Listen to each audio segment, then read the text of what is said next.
আমি অনুরোধ করছি ছেলেরা, তোমাদেরকে সবাই মিলে জিন্দেগির কদর করেন। ছেলেরা রাগ হইও না, ধাক্কা দিয়ে বলার মতো, শক্ত করে বলার মতো অনেকেই হিম্মত করছে না, যার কারণে তোমরা নিজেদেরকে সম্পূর্ণ স্বাধীন মনে করে নষ্ট হয়ে যাচ্ছ।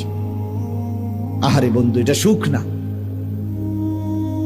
আমি প্রতিদিন বলি, মনে করেন ওই কোনায় আগুন লাগছে, আগুন জ্বলতেছে, একটা ছোট ছেলে যদি 8 বছরের ছেলেটা যদি 1 কদম 2 কদম করে ওই দিকে যায়, আগুনের দিকে, কিন্তু আমরা এতটি মানুষ দেখার পরেও কেউ তাকে বাধা দিলাম না, কিচ্ছু বললাম না, তার মাও বলে না, তার বাবাও কিছু বলে না, এ সমাজের কেউ আমরা কিছু বললাম না। আমরা দেখতেছি সবার সামনে ছেলেটা 1 কদম 2 কদম করে করে ওই দিকে যাইতেছে। তাইলে এটা কি তার জন্য কল্যাণ? ঠিক না? এটা কি এই ছেলেটার জন্য সফলতা না?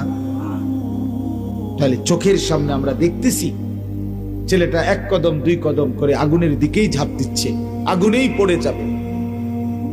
তাহলে তোমরা ছেলেরাও বাবা হতে পারে, তোমার মা বাবা পড়া পড়শি দেশবাসী কিচ্ছু বলে নাই, তোমারে বলে না, তুমি আছো আর তোমার মোবাইল আছে, তোমার সামান্য কয়টা বন্ধু আছে, তুমি নাচ গান মজা পাচ্ছ নর্তকীর ছবি দেখে। কিন্তু আমারে বলো বন্ধু, একটা ছেলে বিবেক থাকলে ভাইব যে তুমি যাচ্ছ, আচ্ছা ঠিক আছে কেউ বললো না আর কি, কিন্তু তুমি যাচ্ছ, তোমার পরবর্তী প্রত্যেক কদম যত বাড়ছে, প্রতি কদম বাড়ছে তো তুমি আগুনের দিকে যাচ্ছ, তুমি তো জাহান্নামের আগুনের দিকে যাচ্ছ। এই ছেলে,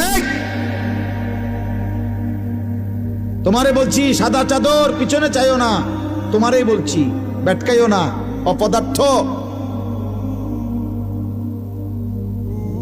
জিন্দেগি শুধু খিচুড়ি না, জীবনটারে খিচুড়ি বানায় ফেলছ। আহা, অসংখ্য ছেলের কোনো কাজ করে না, শরীর একদম স্প্রিং হয়ে গেছে, প্লাস্টিক হয়ে গেছে, কোনো কাজ করে না শরীরে, আর কোনো অনুভূতি শক্তি এহসাস বোধ বুদ্ধি আমাদের লক্ষ লক্ষ ছেলে মেয়ের নাই। কি বলে, কে বলে, কেন বলে, কাকে বলে, সেটা কোনো বিষয় মনে করে না। তার এক কথা, আমার মোবাইল, আমার ছবি, আমার নারী, আমার জিনা, আমার ব্যভিচার, আমার অশ্লীল দৃশ্য, আমার সামান্যদের সাথে আড্ডা ফুর্তি, আমার এই বান্দরামি, আমার পেশাব করে পানি না নেওয়া, আমার জুয়া, আমার মদ, আমার নেশা, আমার নারীর আড্ডা, মেয়ের পিছনে ঘুরা, এটাই আমার জিন্দেগি।